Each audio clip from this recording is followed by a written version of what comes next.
today we're going to remove a thermostat from this 2015 Dodge Journey. Alright, the first thing we're going to do is remove this cowl from here. Just go ahead and lift that up.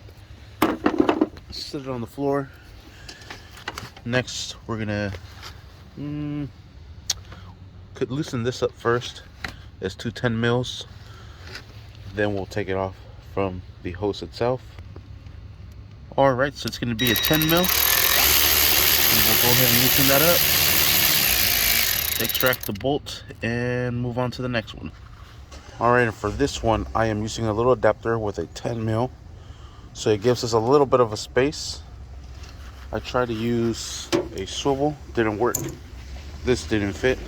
It's a very small and tight space, but this right here is able to go in, pivot over, and now you got to find that bolt. But then you should be able to get it off. Alright, and there I found it.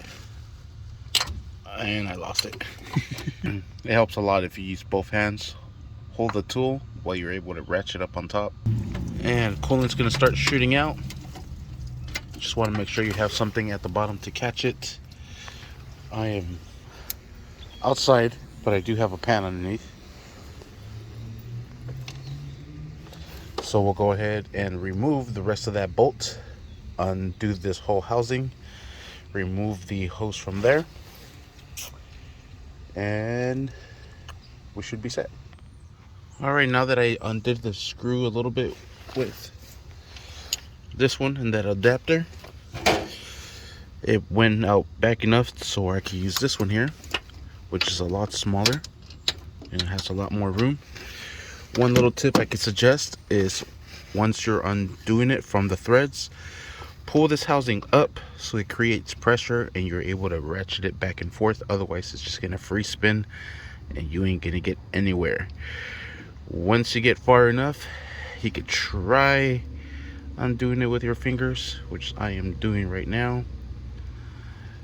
and get that sucker out. It is a pretty tight spot, like I said, really no room to fit in there. You can see my can't even get my knuckles in there, but we're getting it done. One way you could also do it is with your other hand. Use your index and maybe your other index or your middle finger and try to unthread it as you're moving it back and forth together, like so. So take your time, be patient, you'll get it. Alright, and after fidgeting for like, I don't know, 5-10 minutes, there it is. And we'll set this over to the side. Alright, now we'll be able to pull up the thermostat with the housing and hose. Right through here. Give us a lot more room. Take this clamp off, take the thermostat off. Alright, and there it is. Perfect. And that is how you remove the thermostat on this 2015 Dodge Journey. Make sure you stay in for the install video of how to install it. Thank you for watching. Please like and subscribe.